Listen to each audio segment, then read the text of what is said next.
गौहर मुराद से मेरी पहली मुलाकात उनके किताब के ज़रिए हुई।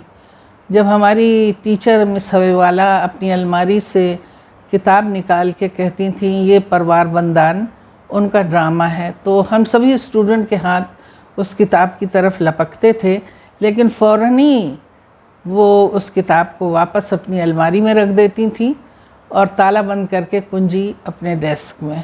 और एक हसरत रह जाती थी कि काश गौहर मुराद, जिनके बारे में हम तरह तरह की बातें सुनते हैं, उनकी किताब ही छू लेते। लेकिन क्या पता था कि एक दिन ईरान जाना होगा। वो इनकलाब के शुरुआत के दिन थे और बहुत ही अच्छा माहौल था। एक ख़ास दोपहर थी और उस दोपहर में मेरे एक दोस्त, कवि दोस्त थे, उन्होंने गौहर मुराद के घर मुझे छोड़ा। गौहर मुराद से मेरी पहली मुलाकात इस तरह से हुई और मेरी खुशी की इंतहा नहीं थी कि उस शख्स से मैं मिल रही हूँ जिसकी किताब को छूने के लिए भी हम तरस जाते थे। गौहर मुराद काफ़ी खुश नज़र आ रहे थे। उनसे एक बड़ा इंटरव्यू हमने लिया और इस तरह से उनकी ज़िंदगी के बारे में मैं आपसे कुछ कहना चाहूँगी जो मैंने उनके बारे में अपनी किताब में लिखा। मुझे उस वक्त पता नहीं था कि मेरी दूसरी मुलाकात भी गौहर मुराद से हो सकती है। 1983 में जब मैं पेरिस गई तो उनसे मेरी दूसरी मुलाकात हुई। वो बदले हुए शख्स लगे, बेहद थके, उदास और नाउम्मीद। उस वक्त भी मैंने एक लंबा इंटरव्यू उनसे लिया और हमेशा वो कहते थे मैंने बहुत बड़ी गलती की जो मैं यहाँ ठहर गया, और ईरान लौटने की कोई उम्मीद भी उन्हें नहीं थी। और सबसे बड़ी बात ये थी कि एक मर्तबा किसी ने हम लोगों को खाने पे बुलाया था साथ में। मैं पहुंच गई थी और ये बहुत देर रात तक भी नहीं पहुंचे थे, और जो लेडी थी वो बेहद परेशान थी। और बाद में पता चला कि वो काफ़ी थके हारे लौटे और बताए कि हमेशा की तरह मैं रास्ता भूल गया था। और वो लेडी जो ईरानी थी इस कदर टेंस थी उनके लिए, और हम सभी टेंस थे जितने भी मेहमान थे, और महसूस हुआ कि वो एक अजीब तरह की कैफियत से गुज़र रहे हैं। और मुझे ये भी नहीं पता था कि उनकी ये मुलाकात आखिरी मुलाकात होगी, क्योंकि 2 साल बाद जब मैं इंडिया में थी तभी उनकी मौत की खबर मिली। जब मैं हिंदुस्तान लौटी थी उनसे मिल के, तो सभी ईरानी रेवोल्यूशनरी जो लड़के JNU में थे, अलीगढ़ में थे, बेंगलोर में थे, उन्होंने पूछा आप मिल के आई हैं इतने बड़े हमारे इंटेलेक्चुअल से, बताइए वो कैसे हैं। इत्तेफाक देखिए कि मेरे मुंह से निकल गया कि सब कुछ तो ठीक है, लेकिन डॉक्टर के मना करने के बाद भी वो शराब नोशी से बाज नहीं आ रहे हैं। बच्चों ने उनको ख़त लिखा कि आप मेरे लिए बहुत बड़ी दौलत हैं, ऐसा मत कीजिए, अपनी सेहत का ख्याल रखिए, हमें आपकी ज़रूरत है। तो फिर उनका जवाब आया कि तुमने किसके मुंह से ये बात सुनी? अगर दुश्मन के मुंह से सुनी है तो समझो बदगोई है, और अगर दोस्त के मुंह से सुनी है तो समझो ये मोहब्बत है। वो शख्स आज हमारे बीच नहीं है, लेकिन उसके नुमाइशनामे, उसके ड्रामे, उसकी बहुत सारी यादें हमारे साथ हैं।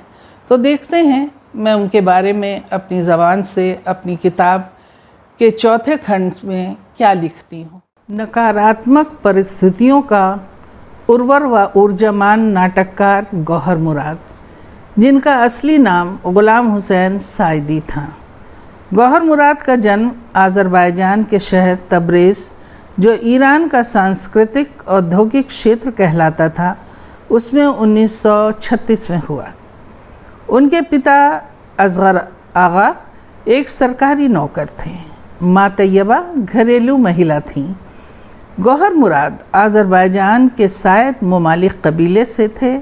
परिवार गरीबी से बुरी तरह लड़ रहा था।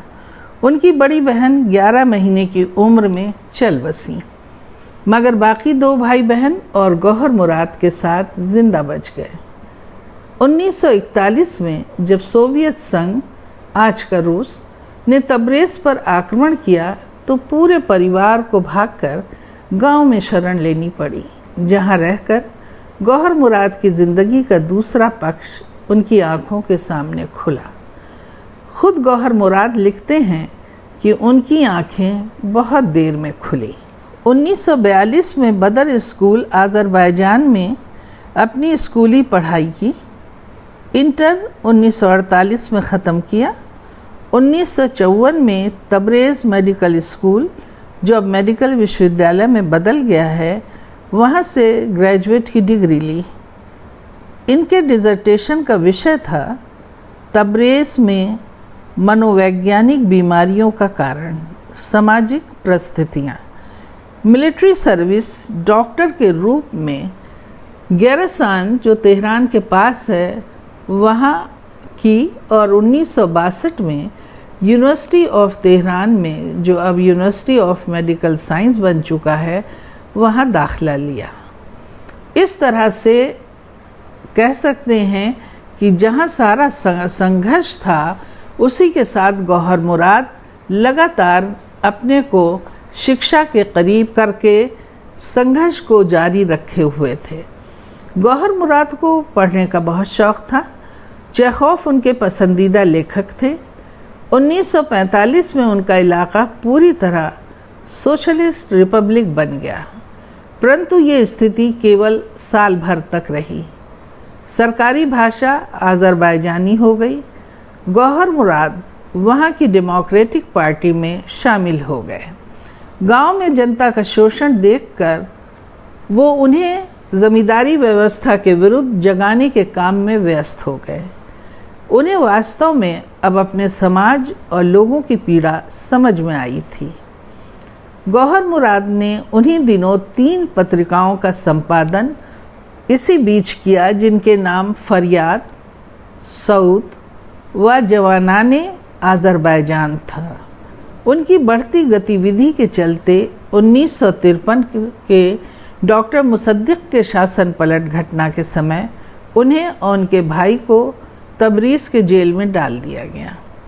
गौहर मुराद फैसला ले चुके थे, इसलिए जेल से रिहा होते ही उन्होंने ईरान की इकलौती साम्यवादी तूते पार्टी से अपने जुड़ाव का ऐलान कर दिया और पूरे जोश के साथ वो देश की राजनीति एवं साहित्य गतिविधि में डूब गए। उनकी पहली कहानी 1950 में छप चुकी थी। इसके बाद उनका पहला नाटक ला इलाजहा 1957 में सामने आया।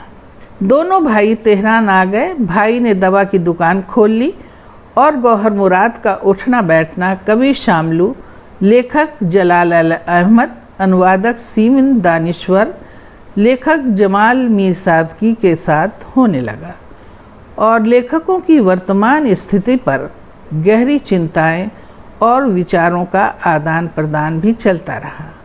गौहर मुराद के कलम की गति में इस तरह से तीव्रता आ गई थी। गौहर मुराद 1960 में उन्होंने अपना नाम बदल लिया और जनाना नाम रख लिया। वो था गौहर मुराद और इसी नाम से लिखने और पहचाने जाने लगे। सरकार ने अपनी नीति कड़ी कर ली थी और प्रकाशकों को सूचित कर दिया गया था कि आगे से कोई भी पुस्तक बिना स्टेट की इजाज़त के छाप नहीं सकता है। सेंसर की तलवार लेखकों के सिर पर लटक रही थी। इस बात का विरोध गौहर मुराद और अन्य लेखकों ने बहुत ज़ोर शोर से किया, मगर उनके एतराज़ को रद्द कर दिया गया। उन्हीं दिनों कोई चारा न देखकर लेखक संघ की बुनियाद डली और लेखकों के बीच एक नीति को लेकर गहरा आक्रोश पनपा। अमीर कबीर नामक प्रकाशक ने अलिफ़बा नाम से एक पत्रिका शुरू की, जिसका संपादक गौहर मुराद को बनाया। प्रकाशक वर्ग भी इस नीति से परेशान थे, क्योंकि उनका सारा काम ठप होता जा रहा था। पत्रिका 1974 में जब्त हुई और गौहर मुराद को गिरफ्तार करके जेल में डाल दिया गया। जेल में जिस तरह का भी टॉर्चर उन्हें दिया गया हो, उसका असर ये हुआ कि जब वो जेल से रिहा हुए तो अवसाद में डूबे और पूरी तरह मानसिक उत्पीड़न से बेहाल। उन्हें वर्षों लगा अपनी पूरी और पुरानी स्थिति में दोबारा लौटने के लिए। पछताने और परेशान होने के बावजूद गौहर मुराद के पास संघर्ष के अलावा और कोई चारा नहीं बचा हुआ था। उनका लिखना अच्छे होने के बावजूद फिर से जारी हो गया। उन्होंने नाटकों के साथ अन्य साहित्य विधाओं पर भी कलम उठाया, जिसमें से उनकी 42 रचनाएं हैं, जिसमें उपन्यास, कहानी संग्रह और बच्चों की किताबें शामिल हैं। उनके 2 प्रसिद्ध नाटक हैं जो उनकी पहचान बन गए थे। पहला बेहतरीन बाबाए दुनिया 1965, यानी दुनिया का सबसे अच्छा पिता, और दूसरा परवार बंदान 1969, जानवरों का बाड़ा। गौहर मुराद के लेखन में जहाँ तलखी थी, वहीं पर हास्य और व्यंग का पुट बहुत गहरा था। संवादों में छुपे संकेत थे, ऐसे रूपक थे जो ऐतिहासिक विचार की जड़ता, वर्तमान व्यवस्था की जकड़न को कुछ इस तरह पात्रों एवं शब्दों के चयन द्वारा पेश करते कि पढ़ने वाला हंस भी सकता था और तिलमिला भी उठता। शायद यही कारण था कि अपने समय में गौहर मुराद के ड्रामे न केवल चर्चित हुए, बल्कि जनता की ज़बान बन गए और शाही व्यवस्था में विशेषकर खुफिया पुलिस साबाक का सिरदर्द। गौहर मुराद के नाटकों की सूची बहुत लंबी है और अहम बात यह है, गौहर मुराद ने 1970 के अंत और 1980 के आरंभ में अपनी सारी जान लगा दी कि इस तरह का अंकुश हटे। जब उनके मित्र सईद सुल्तानपुर, कवि, नाटककार एवं संघर्षकर्ता को उनकी शादी के दिन कई तरह के झूठे आरोपों में जकड़ लिया गया और बाद में फांसी की सज़ा दे दी गई, तो बहुतों के हौसले टूट गए और बहुतों के साथ गौहर मुराद भी पेरिस चले गए, जहां उन्होंने लेखक संघ की बुनियाद डाली और अलिफ व पत्रिका फिर से शुरू की और अंजुमन नुमाइशनामा की बुनियाद डाली और कई लेख एवं ड्रामे लिखे। इन सब के बावजूद वो ईरान को याद करते थे। पछताने और परेशान होने के बावजूद गौहर मुराद ईरान नहीं लौट पाए, जबकि उनके परम मित्र अहमद शामलू ईरान में छुपते छुपाते रह रहे थे, जिनके साथ विदेश में रहकर उन्होंने पत्रिका हफ्ते किताब का सह संपादन भी किया था। क्रांति के बाद गौहर मुराद ईरान लौटे और फिर घुटन के कारण उन्हें पेरिस में शरणार्थी बनना पड़ा, जहां उनको तन्हाई और अजनबीपन बहुत कचोटता था। अवसाद और शराबनोशी के कारण उन्हें लीवर सिरोसिस की बीमारी हो गई। डॉक्टरों के मना करने के बावजूद शराब नहीं छूटी। ईरान की मशहूर फिल्म गाय दारिवुश महरोज़ी ने 1969 में बनाई थी। वो गौहर मुराद की कहानी पर आधारित है। उनके संग्रह अज़ादारान बयाल 1964 बयाल के शोक मनाने वाले में मौजूद है। ये गौहर मुराद की सर्वश्रेष्ठ कृति है, जिसने ईरानियन फिल्म दुनिया को नया रंग दिया, बल्कि एक तहलका सा मचा दिया था। ईरानी ज़मीन और समाज में इतने गहरे जड़ जमाने के बावजूद इस घुटन भरी नई फिज़ा में उनका जीना दूभर हो गया था। उन्होंने सामाजिक एवं कला संस्कृति पर आलोचनात्मक लेख लिखे और यातना संस्मरण भी, मगर इन सब चीज़ों का समय जैसे बीत चुका था और उनके सभी दरवाजे एक एक कर बंद हो चुके थे, सिवाय ईरान को छोड़ने के।